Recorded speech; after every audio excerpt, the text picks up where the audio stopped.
Good morning. Welcome to Cindy Dances in the Rain Quilts. Today's project is a tote bag. I have made this cute little flowered tote bag. It's just a basic tote bag.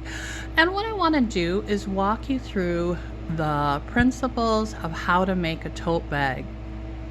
This will be lesson 1. I hope to in the future do other lessons on adding zippers to tote bags, adding pockets, and making a bag that shows your creativity. There are so many different ways to make a bag your own. But we're going to start today with just a simple little tote bag. This tote bag is just a very small tote bag. It is made with a 10.5-inch square. You cut 2 of the outside fabric and 2 of the lining fabric. This is a strip of 5-inch wide by 18-inch long material that we've made into the straps. I chose to use a nice bright white. I find that a lighter color inside the tote makes it easier to find things, especially when you have a zipper or some other kind of closure and a lot of pockets. It just makes for a nice tote. So let's walk through how to make a simple tote bag. So we're going to just push that off to the side, and we're going to start with talking about how to make handles. Now, the process that I like to use for making a handle is you have your strip. Now, I'm just going to use little pieces here to walk you through the process. And that's the great thing about making your own totes, is that you can do what you want. You can use a matching fabric, you can use a corresponding fabric, you can use dark with lights. You can do so many different things. So I take my strip, I bring it over to the iron, and I iron it in half. Then I fold the 2 edges into the middle, iron it again, fold it over so that all the raw edges are encased inside. And then I do a 1/4-inch seam on this side, and then I run again in the middle. And that makes a nice handle. Some people like to put interfaces in their handle. You can do that. I don't necessarily do that. I have 4 layers of fabric here, and I like a nice soft handle. But if you'd like to use interfacing, you're by all means welcome to do so. It's your bag. So handles, you can make them as wide as you want, as narrow as you want. Again, your creativity. So then the next part of the process is to take the square that you've made. Now this is just a small square for demonstration purposes, and you put on your interfacing. So this is interfacing that I sewed on. You can get the iron-on kind. That's up to you. So there is the piece with the interfacing. Now, for this particular bag, I chose to put the handles on the top edge. You can attach them other ways, but for this demonstration, that's how I chose to do it. So you measure from one side to where you want it, and then measure an equal distance on this side. On this one, it looks like my measurements weren't so good, but that's okay. It's just for demonstration purposes. Then you take and put the lining fabric on top of the outside fabric, and you sew that down. And that's what I've done here. So I've just sewn this straight down.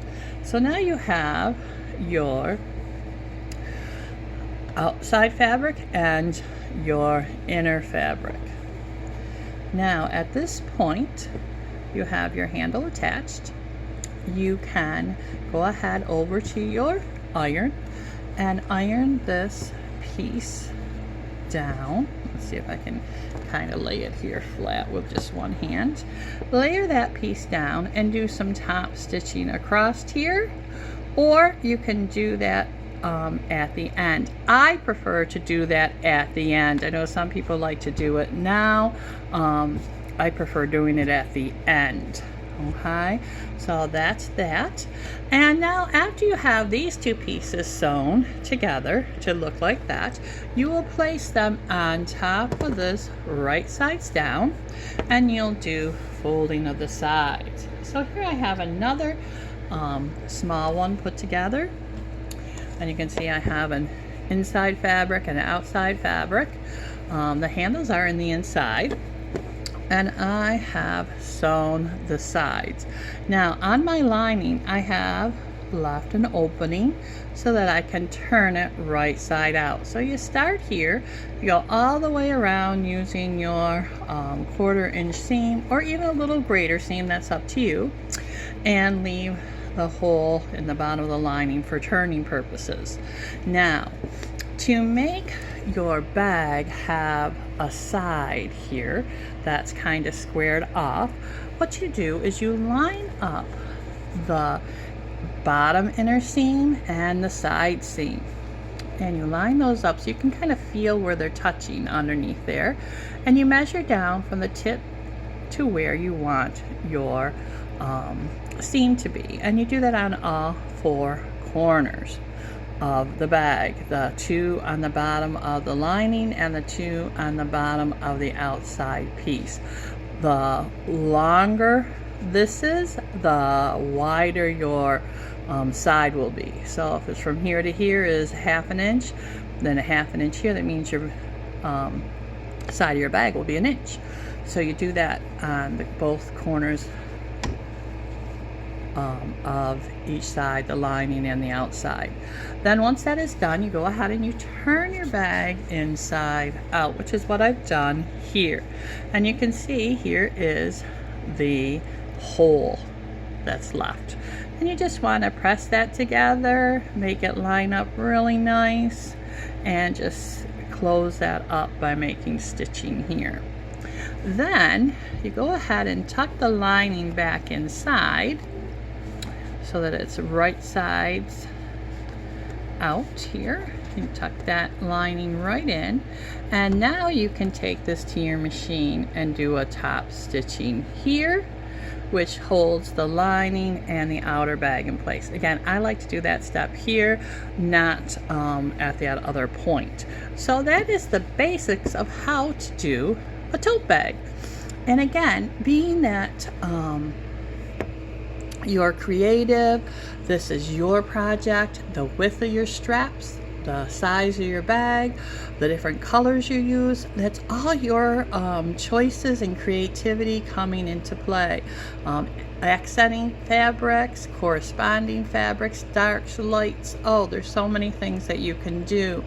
But this is to show you the basic of how to construct, how to build a basic tote. I hope you subscribe and like this video, and that you'll come back and watch another video on how to put zippers in totes, pockets, and other embellishments on how to really make a tote bag your own style.